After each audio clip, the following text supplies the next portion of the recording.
Oke, selamat siang Ibu Guru. Perkenalkan kami dari kelompok 2 kelas 11 IPA 9. Pada kesempatan kali ini kami akan mendiskusikan mengenai upaya meningkatkan kualitas tenaga kerja. Terlebih dahulu kami akan memperkenalkan diri kami masing-masing, dimulai dari teman saya. Perkenalkan, nama saya Fianis Pautar. Cindy Putri. Nama saya Konis Pautar. Nama saya Denio Brahmana. Saya Dion Rio Ginting. Saya Eva Warisi Tumorang. Inilah diskusi kami mengenai upaya meningkatkan kualitas tenaga kerja. Nah, yang jadi pertanyaan utama dalam upaya meningkatkan kualitas tenaga kerja, mengapa sih kita harus meningkatkan kualitas tenaga kerja kita? Mungkin ada yang akan berpendapat. Saya. Okay. Pendapat saya, mengapa kita harus meningkatkan kualitas tenaga kerja itu yang pertama, agar dapat mencapai tujuan atau sasaran perusahaan.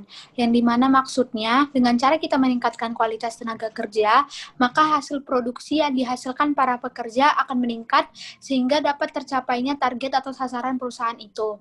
Yang kedua, meningkatkan efisiensi dan meningkatkan efektivitas kerja. Maksudnya itu, semakin berkualitas tenaga kerja yang kita pilih, akan meningkatkan efisiensi dan efektivitas perusahaan. Misalnya jam kantor atau jam kerja. Contohnya itu pekerjaan yang bisa dikerjakan selama 2 hari dapat dikerjakan selama 1 hari. Yang ketiga itu meningkatkan laba perusahaan. Maksudnya itu tenaga kerja yang berkualitas akan menghasilkan produktivitas yang lebih tinggi, maka meningkatkan laba perusahaan. Mungkin saya mau menambahi sedikit. Kenapa kita harus meningkatkan kualitas tenaga kerja? Di situ kita harus memiliki pekerja yang berkualitas dan kompeten atau pengetahuan, keterampilan, dan ability. Karena setiap pekerja itu harus memiliki bakat untuk meningkatkan kualitas tenaga kerjanya. Mungkin segitu dari saya. Nah, kan tadi udah kita bahas mengapa harus meningkatkan kualitas tenaga kerja. Terus pihak-pihak apa saja sih yang mungkin terlibat dalam upaya meningkatkan kualitas tenaga kerja? Ada yang tahu nggak?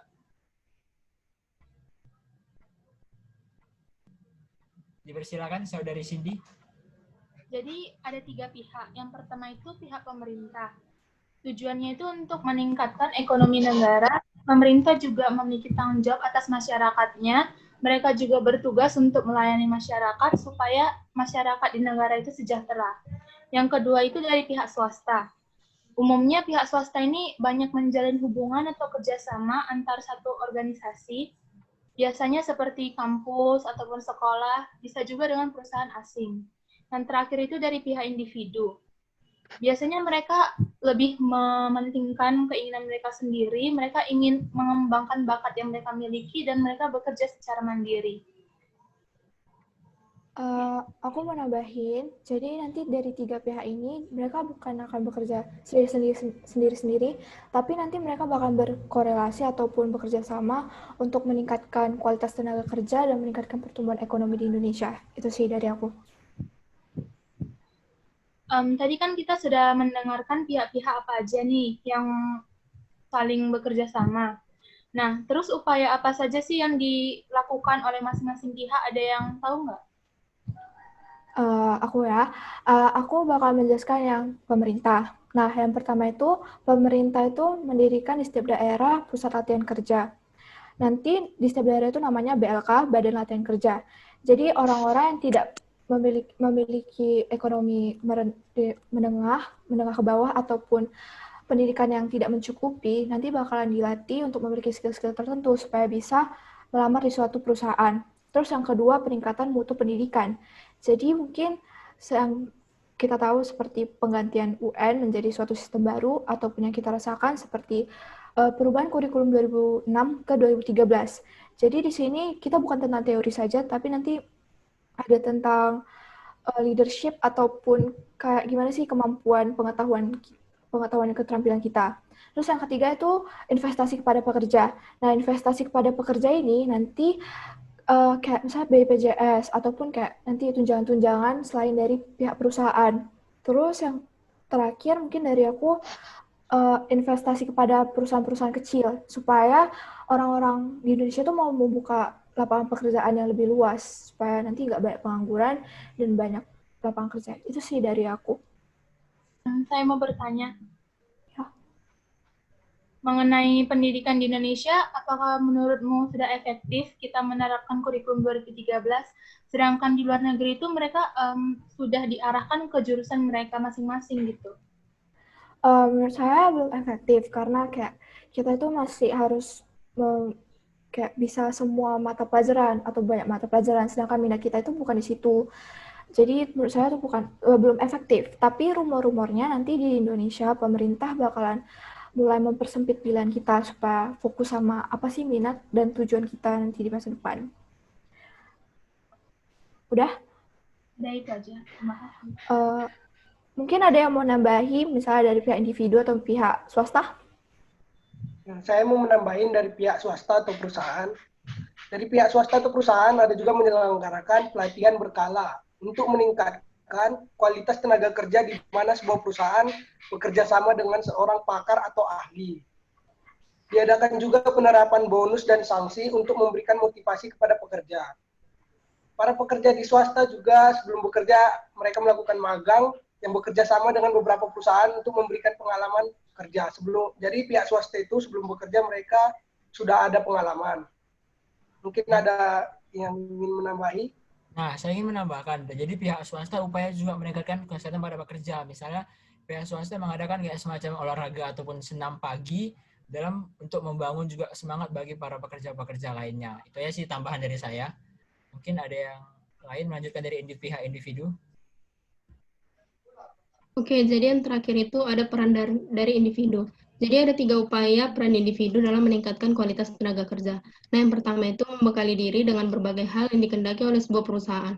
Jadi dalam mencari kerja itu, seorang individu harus membekali dirinya dengan berbagai keterampilan dan pengetahuan yang disyaratkan oleh perusahaan secara umum. Nah, akan percuma jika kita sudah memiliki pengalaman dan prestasi, namun kita tidak memiliki hal yang diharapkan oleh sebuah perusahaan. Terus yang kedua itu ada menanamkan jiwa wirausaha. Jadi bekerja itu bukan berarti kita itu harus bergabung dengan suatu instansi atau perusahaan. Jadi bila kita belum bisa bekerja bersama sebuah instansi atau perusahaan, kita bisa bekerja secara mandiri, yaitu dengan membuka sebuah usaha seperti beternak, bertani, dan berdagang.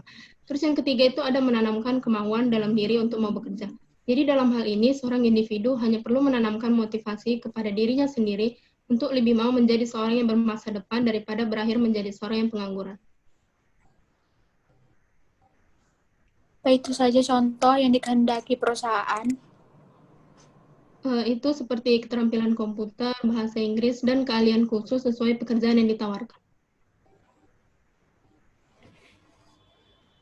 Ini aku juga mau nambahin nih dari pihak pemerintah tadi dalam upaya meningkatkan kualitas tenaga kerja. Kan ini baru-baru beritanya masih hangat nih, masih baru-baru beberapa bulan yang lalu, yaitu terkait RUU Omnibus Law yang katanya bakal merugikan pihak tenaga kerjaan. Nah, jadi para tenaga kerja itu kayak demonstrasi, mereka kayak seakan-akan demo kalau misalnya nanti RUU Omnibus Law ini yang katanya itu bakal kayak UMK tuh bakal dihilangkan.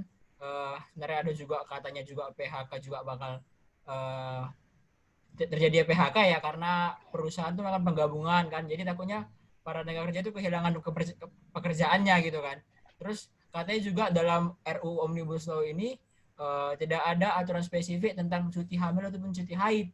Padahal sebenarnya kan tidak gitu. Pemerintah kan nggak mungkin mengeluarkan ataupun menciptakan suatu kebijakan tanpa memperhatikan rakyatnya gitu kan. Jadi sebenarnya pemerintah tujuannya itu untuk meningkatkan kualitas tenaga kerja melalui RUU ini yang nantinya bakal yang tadi jadi besar ada banyak undang-undang. Pemerintah melalui RUU Omnibus Law ini pengen memperkecil undang-undang tersebut agar lebih efisien dan juga agar lebih mempermudah dalam membangun perekonomian bangsa Indonesia. Nah, itu aja sih hasil diskusi kita mungkin hari ini ya kan. Jadi bisa ditarik kesimpulan bahwa dalam meningkatkan kualitas tenaga kerja itu perlu adanya dukungan dari semua pihak-pihak, baik dari pemerintah, masyarakat, dan juga peran swasta. Nah, sehingga nanti tercipta tenaga kerja yang berkualitas dan dapat membangun negara dan bangsa kita menjadi bangsa yang lebih baik.